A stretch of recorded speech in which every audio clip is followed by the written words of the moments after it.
Morning. All right, so turns out my farm is in Bandundu. Like Kwilu is it's a huge region, but there's a district, one of the neighboring district. He's a neighbor of mine and he heard about me, so he wants to meet with me. So here's the thing: these are like government people. I'm not a fan, but ladies and gentlemen, I learned the hard way in Africa. Politics and business, they sleep together.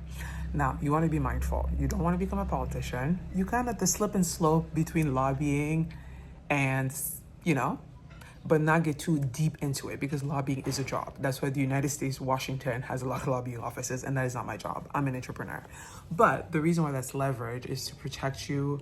And also, even with honey, right? I'm launching this beekeeping loan partnership program very soon where we want to find community members that want to become independent beekeepers. We train them and we give them equipment and loans, and they pay us back in honey production. So partnering with government officials that are in the rural settings of Bandundu is huge leverage. And I'm a firm believer that DRC, Kinshasa, unless you're politicians, you don't really make money.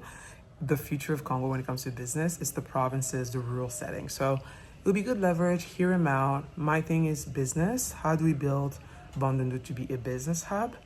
And hear him out, just relationships, but not get too deep into politics, okay? Let's go.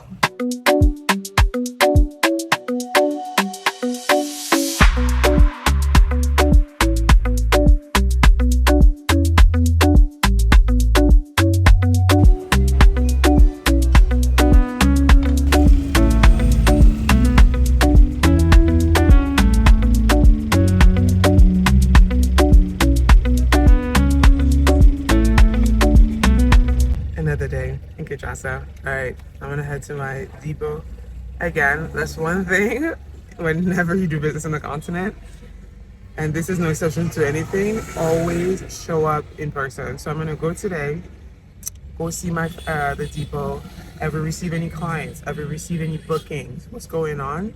And just do some cleaning up, some maintenance, and then I'm gonna have lunch with a friend who owns a gift sort of company, and it's a great relationship because every year they sell our honey, and just hear what she's up to and then just catch up. And then yeah, so keeping it light, but it's great. And oh, yesterday the meeting I had with that governor went super well. Like I was expecting some boring meeting, I was expecting some weird politician vibe, but honestly not at all. Like such a nice guy, he gets it. Like he's like, I totally get your vision, and he's like, the future of Africa, including Congo, is the private sector, and I just applaud what you're doing, and how do I support you? And so I gave him a few ideas that I think we should do, like for a starter, like some kind of digital mapping of his region so that we can like promote the region, attract investors. Like if we're talking about investors, how do we attract investors if investors don't even know the mapping, the situation, what's going on? And then we talked about that, and I was like, these are small things. Now with AI, we can a lot of vibe coding and it's not going to be hard. And so he was really excited about that. He was so excited. So let's see what happens. And yeah, I'm just excited. So that was really nice of him. So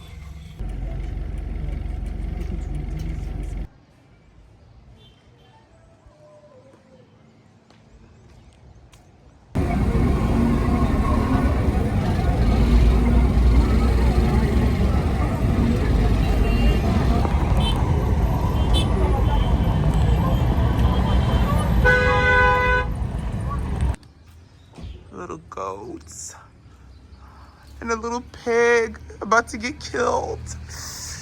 Oh.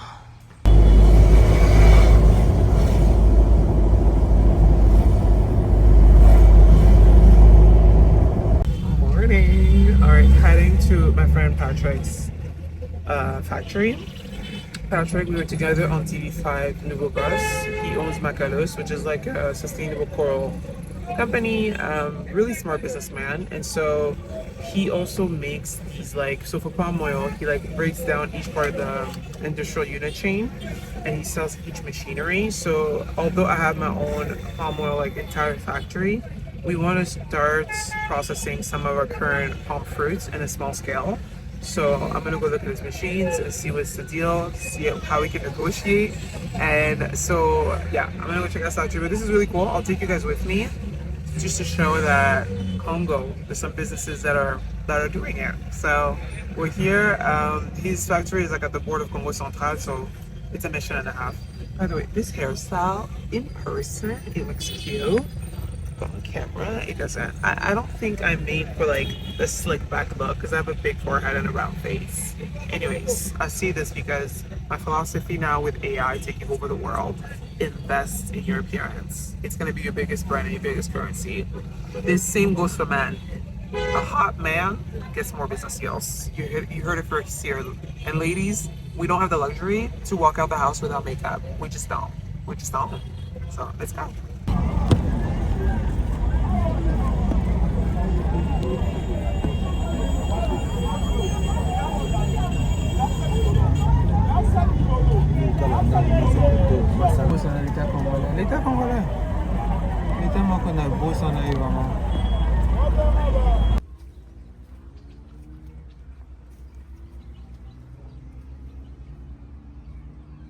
Your girl standing in front of a car, on top of a car.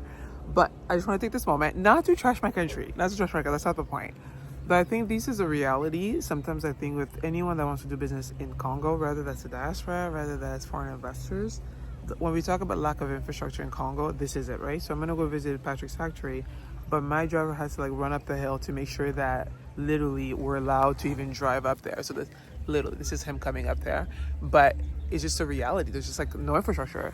So these are realities of like, you're gonna build a factory here, how you're gonna plan it out. This affects transport. However, some businesses not as affected as others. And number two, I've had to learn to like transform my thinking into seeing this as don't do business here versus this is also an opportunity. And my prediction economically, infrastructure is going to be the next big thing for most of Africa. Us, DRC is going to be hydropower for sure in energy and infrastructure. So anyways, good to know.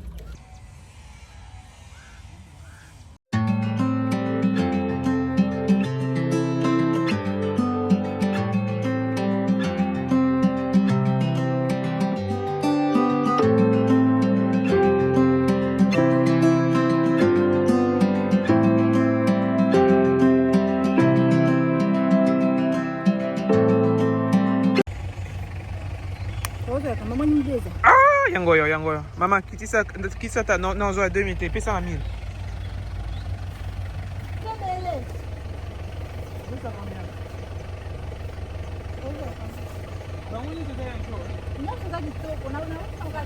Maman,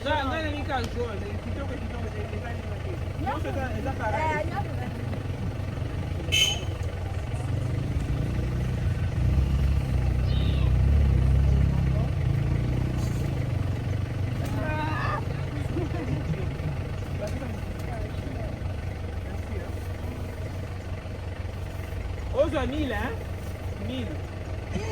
Okwesa ngai. Na kwesa biso nyonso tozoluka mbongo. Na kwesa nini?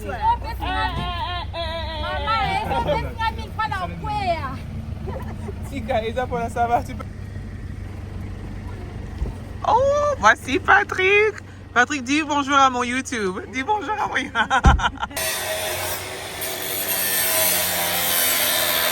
Alors, nous sommes en train de mettre à jour nos équipements. Yes. Bonjour, monsieur. Nous passons à la grande quantité et on le modifie maintenant. Nice. Tu vois? Mais sinon, on continue. Ça, c'est notre brûleur. Tu vois? Ok. Ce qui nous permet de brûler. Yeah. Mais sinon, nous, on est tout était prêt. Yeah. On commence à partir de là. Wow. Ça vous appartient tout ça? Oui.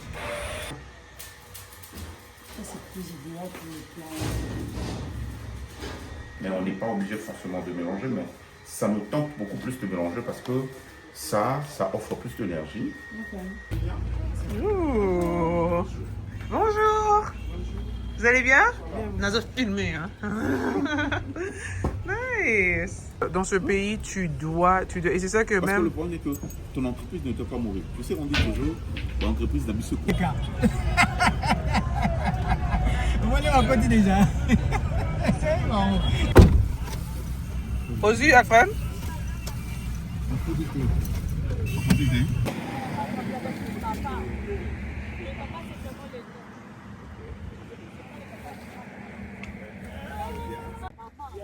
Alright guys, next day. We're in Kongo Central looking at land. 3,000 hectares. Literally 20 minutes from the Kinshasa border. Land, I think holding on to land just for holding on is stupid. We want land development. I'm trying to see if I want to buy it and what would I do with it. But that's for later on. So just checking out land. I love Kongo Central, like love. Close to Kinshasa, amazing labor. Our beekeepers are all from Kongo Central that we train, Bonulu. So I'm excited.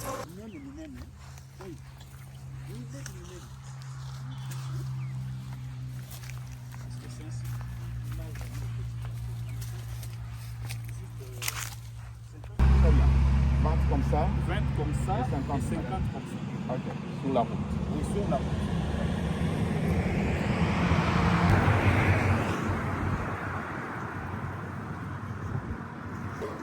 Alright guys, the visit is done. Literally 20 minutes from Kinshasa, no traffic. We're heading back. Love it. Proximity to it's literally on the main road, the N1. It's insane. Like, and this is a lesson learned. If you're doing agriculture, construction, anything, get something by the main road. For logistics, transport, it makes things easier. And check this out.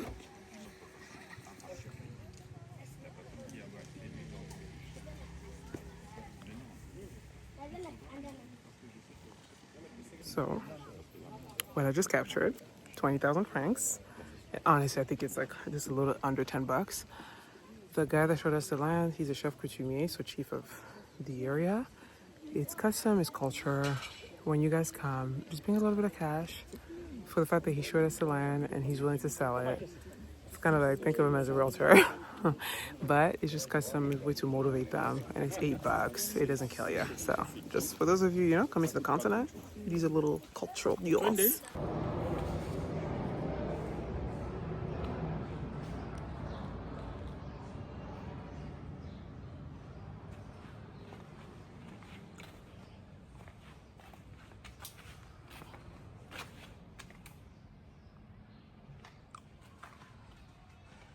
Alright guys, another day.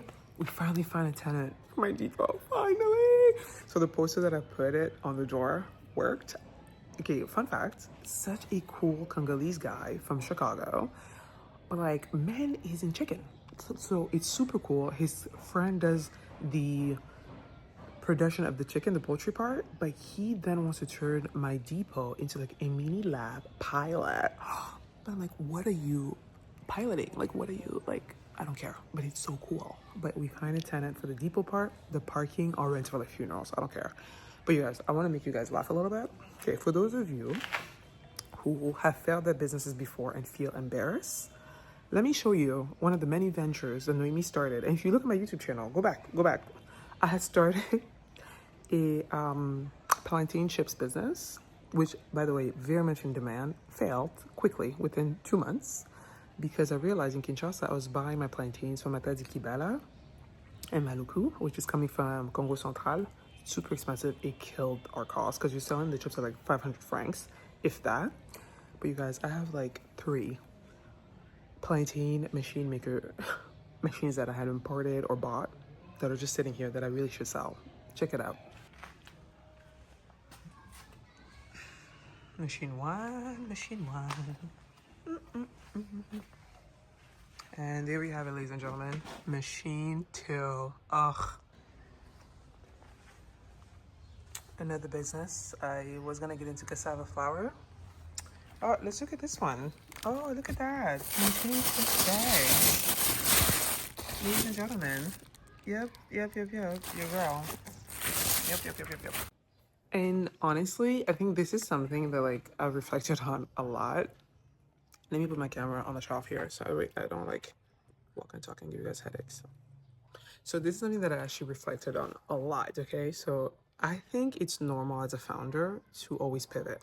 It's normal. You're testing, and one thing with DRC I find that's very hard.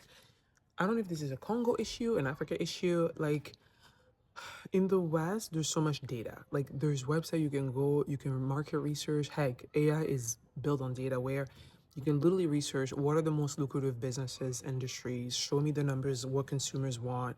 social media data, you name it, MasterCard data, you name it, Visa data, bank data, they sell that stuff. You can literally see what people are spending their money on. A lot of time in Africa, especially markets like DRC, that data sharing, I think there's a lot of data in this country that people just don't share, is so difficult. So sometimes as a founder, you feel like you're always having to start from scratch, which is so bad.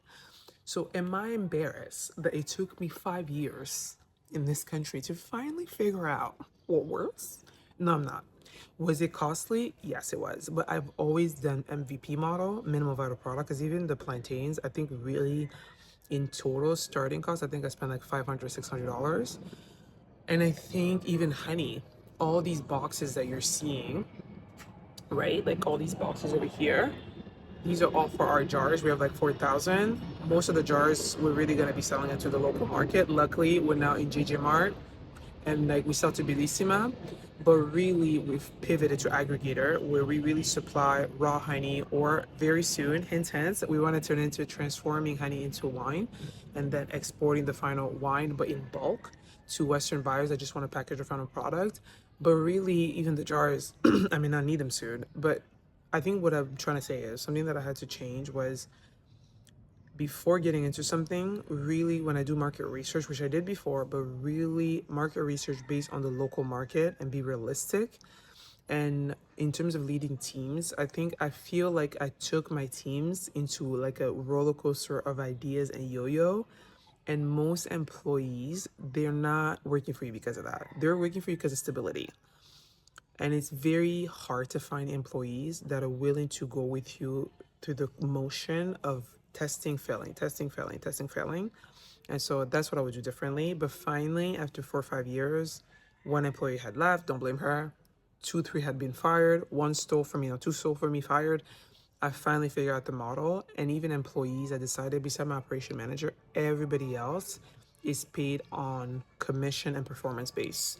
That way it eliminates payroll.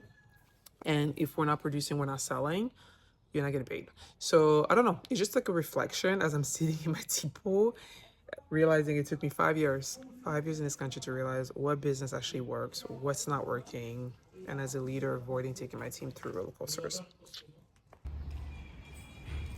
Ladies and gentlemen, another impulse buy. My dad decided to buy this tractor that helps build roads. An idea nice in theory, because in Bandundu our road sucks, especially during race season and all that jazz. But what this man did not factor in, one, this truck is secondhand, barely works properly, so we got duped. Number 2, to work on roads in Bandundu, you need to go to 10,000 government approvals. So, you guys, I'm tired. But it's just look bad, but it's not what I'm saying.